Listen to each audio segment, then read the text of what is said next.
Hi everyone! Welcome back to our YouTube channel, The Clay Oven PH. So for today's video, we are going to cook palabok fiesta. Start na tayo! Tara!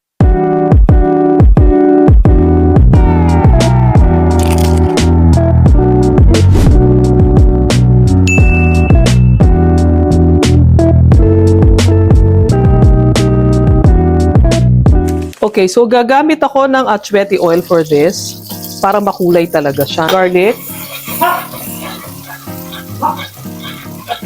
Okay, this time is yung ating onion. Alright. Next, add na natin yung ating ground pork. Yan. So, minsan naghahalo sila ng tokwa yung iba. Ako naman, I'm going to use ground pork. It's up to you ano yung gusto nyong gamitin. Isa sa mga sahog, no? So, mag-a-add ako ng shrimp cube. Lagyan na tayo ng pepper. Okay. So, ito kasi mabilis lang tong maluto. No? Yan. Okay. Add na natin yan. So, at this stage, mag-a-add na ako ng konting water para lumabas yung lasa ng ating sahog. Tapos, since mabilis maluto itong squid and yung shrimp, kasi pag na-overcook yan, tumitigas. No? Aalisin muna natin siya, sasalain natin, and then mag-start ulit tayo with the sauce. So yan, banayad lang, onting-onti lang. Pag nag-orange na yung mga shrimp na yan, basically, luto na yan. Lutuin pa natin ng konti yung squid. I-separate na natin siya. Yan. Grabe ang lalaki ng squid. Kasi baka ma-overcook kaya dapat alisin mo na yan. Titigas siya. Kukunat. So, isa sa mga sikreto ng masarap na palabok is yung ulo, binlender mo siya or dinikdik mo, isasama mo siya dyan sa pinaka-sauce nung iyong palabok. So, we will add more water.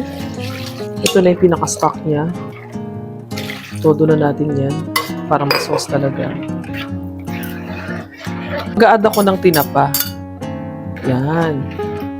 Yan ang isa sa mga masasarap na papalasa dyan sa palabok. Add pa tayo ng onting water. Kasi lalapot pa yun mamaya, mawawalan siya ng sauce eh. So, nag-add ako ng patis, by the way. So, tikman natin. Ang sarap. Medyo naalatan ako, pero we can adjust it with calamansi. Lumalapot na siya, oh. So, mag-a-add ako ng durog na chicharon pa. Konti lang kasi masyado siyang lumalapot. Ito yung mga crack natin na chicharon. And of course, sa topping, dapat meron tayong iiwan yan. The more, the merrier. Yan. So, basically, luto na ito. Mix na natin yung ating niluto na palabok noodles. So, akala mo madami yan. Ma-absorb niya lahat yan mamaya. Wala nang matitirang sauce dyan. Pwede mo nang patayin yung apoy. Toss mo na lang siya. So, ayan na yung palabok natin. So, mimix ko siya ng konti. Tapos magtitira ako pang ibabaw. Yan. O diba? Wala nang sauce. Na-absorb niya na lahat. So, ayan. Maglagay tayo dito ng para sa ating isi-serve natin.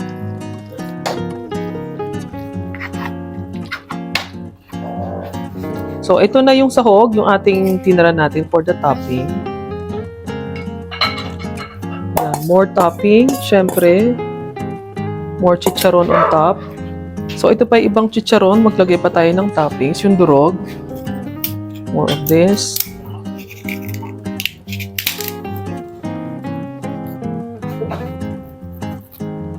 Of course, yung ating egg.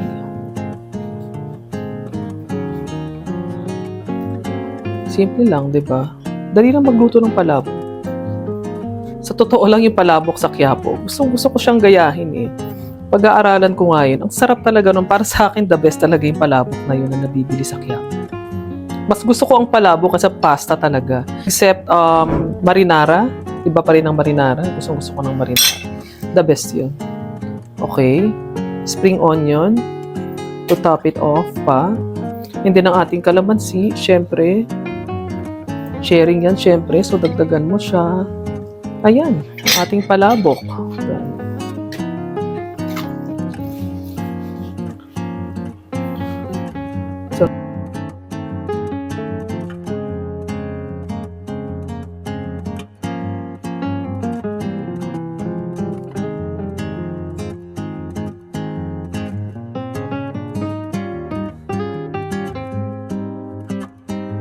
So, another day, another dish. Until next time, please don't forget to subscribe to our YouTube channel, The Clay Oven PH, for more recipes like this.